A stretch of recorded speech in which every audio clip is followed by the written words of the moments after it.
بسم اللہ الرحمن الرحیم۔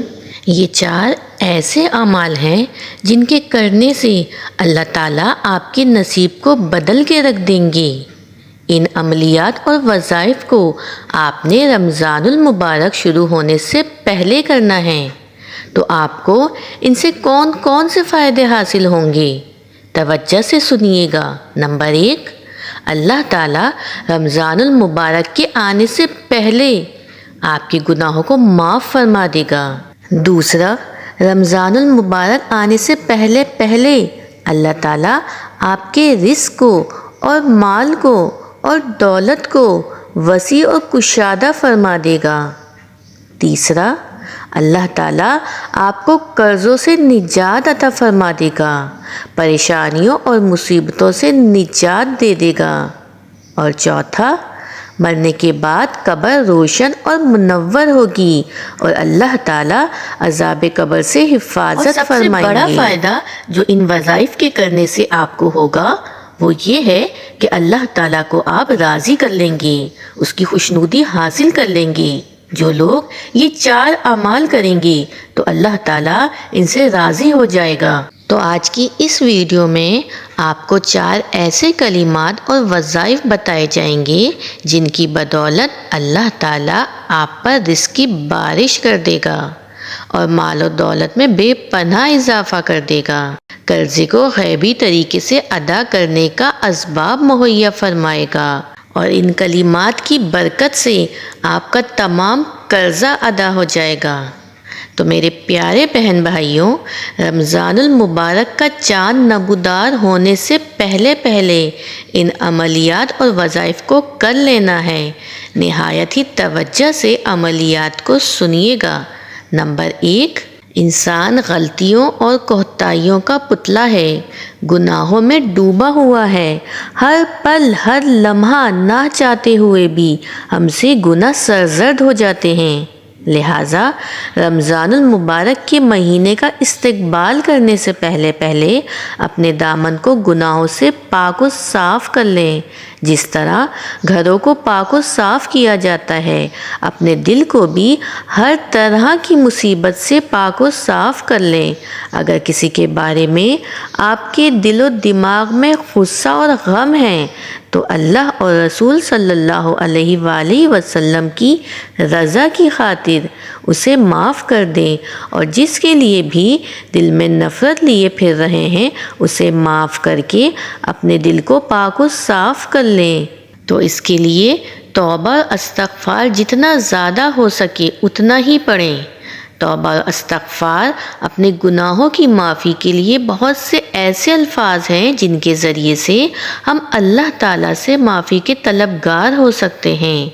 آپ استغفار کی تسبیحات کر سکتے ہیں، استغفر اللہ کی تسبیحات، یا تواب اللہم اغفر لی کی تسبیحات کر سکتے ہیں، اور افضل ترین استغفار یہ ہے استغفر اللہ ربی من کل ذنب و اتوب الیہ۔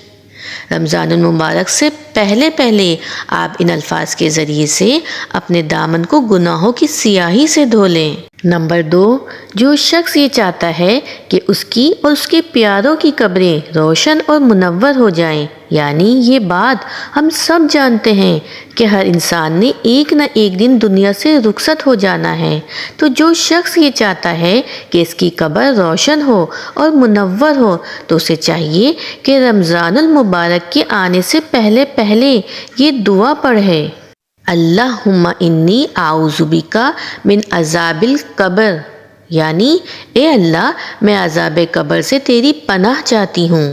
کم سے کم اس کلمے کی ایک تسبیح کو روزانہ اپنا معمول بنا لیں، جس قدر زیادہ پڑھیں گے اتنا ہی بہتر ہوگا۔ ہم اکثر یہ الفاظ سنتے ہیں کہ فلاں وظیفہ کثرت سے پڑھنا چاہیے۔ تو بہن بھائیوں، میں یہاں پہ یہ بات بتاتی چلوں کہ بزرگان دین کے نزدیک جس وظیفے کو 400 مرتبہ پڑھا جائے گا تو وہ کثرت میں شمار کیا جاتا ہے۔ البتہ کثرت کی کوئی حد مقرر نہیں ہوتی، چاہے تو 1000 مرتبہ ہی پڑھیں، یہ کثرت میں ہی شامل ہوگا۔ دوبارہ سے نوٹ کر لیجئے وہ 4 کام جو ہمیں رمضان شروع ہونے سے پہلے کرنے ہیں۔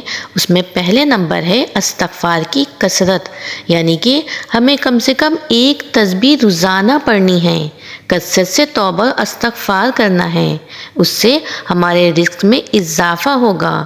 اور بہت سی احادیث اور قرآنی آیات میں نبی کریم صلی اللہ علیہ وآلہ وسلم کا فرمان ہے کہ توبہ اور استغفار کے ذریعے سے اپنے رزق میں کشادگی مانگو۔ نمبر 2، قبر کے عذاب سے نجات کے لیے دعا کی کثرت کریں، جبکہ 1 تسبیح روزانہ کرنے کی کوشش کریں، اور اگر ممکن نہ ہو تو اپنے ہاتھوں کی انگلیوں پر 33 مرتبہ اس دعا کو پڑھ لیں۔ دنیاوی دولت کے ساتھ ساتھ اپنی آخرت اور قبر کی زندگی کو بھی یاد رکھیں اور اسے بھی سنوارنے میں اللہ کی مدد کے طلبگار رہیں۔ نمبر 3، کم سے کم 100 مرتبہ اللہ اکبر کا ورد کرنا ہے۔ اس کا مطلب ہے اللہ سب سے بڑا اور عظیم ترین ہے۔ یہ وہ کلمات ہیں جس کے ذریعے سے اللہ کی خوشنودی حاصل ہوتی ہے اور دنیا اور آخرت میں کامیابی نصیب ہوتی ہے۔ نمبر 4، 100 مرتبہ لا حول ولا قوت الا باللہ العلی العظیم کا ورد کریں۔ پیارے نبی صلی اللہ علیہ وآلہ وسلم کا ارشاد ہے کہ یہ کلمہ جنت کے خزانوں میں سے ایک خزانہ ہے۔ پھر ایک جگہ پہ ارشاد پاک ہے کہ کلمہ جنت کے دروازوں میں سے ایک دروازہ ہے۔ تو اگر آپ یہ چاہتے ہیں کہ جنت کے خزانے حاصل کر سکیں اور جنت کے خزانوں سے مالا مال ہو سکیں تو اس وظیفے کو اپنی زندگی کا معمول بنا لیں۔ محترم بہن بھائیوں، یہ وہ 4 عملیات اور وظائف ہیں جن کو رمضان المبارک آنے سے پہلے اپنا معمول بنا لیں اور اپنے دلوں کو اللہ کی یاد سے منور فرما لیں۔ اب سوال یہ ہے کہ کیا رمضان المبارک میں ہم ان وظائف کو نہیں پڑھ سکتے؟ تو جی بالکل ضرور پڑھ سکتے ہیں، ہر وقت ہر گھڑی، حتیٰ کہ ناپاکی کی حالت میں بھی پڑھ سکتے ہیں، لیکن رمضان الکریم کے آنے سے پہلے جس قدر ممکن ہو اپنے دل و دماغ کو اللہ کی یاد سے بھر لیں تاکہ رمضان الکریم کی مبارک ساعتوں میں ہمارے لیے ذکر و اذکار اور وظائف کی ادائیگی اور بھی زیادہ آسان ہو جائے۔ رمضان المبارک میں ہمارے لیے عبادات کا ثواب 10 گنا بڑھ جائے گا، جبکہ ایک روایت کے مطابق 70 گنا بڑھ جائے گا۔ تو ان کلمات کو شروع کرتے ہی انشاءاللہ تعالی اللہ تعالیٰ کی خوشنودی حاصل ہو جائے گی اور اللہ پاک آپ کی بخشش اور مغفرت کریں گے اور اس کی برکت سے روزی اور رزق میں بے پناہ اضافہ ہو جائے گا۔ اللہ تعالیٰ سے دعا ہے کہ اس ماہ رمضان کو ہمارے لیے باعث مغفرت، باعث نجات، باعث اصلاح، باعث تقوی اور باعث خیر و برکت و رزق بنا دے اور اپنی بے پناہ رحمتیں اور برکتیں ہم پر نازل فرما دے۔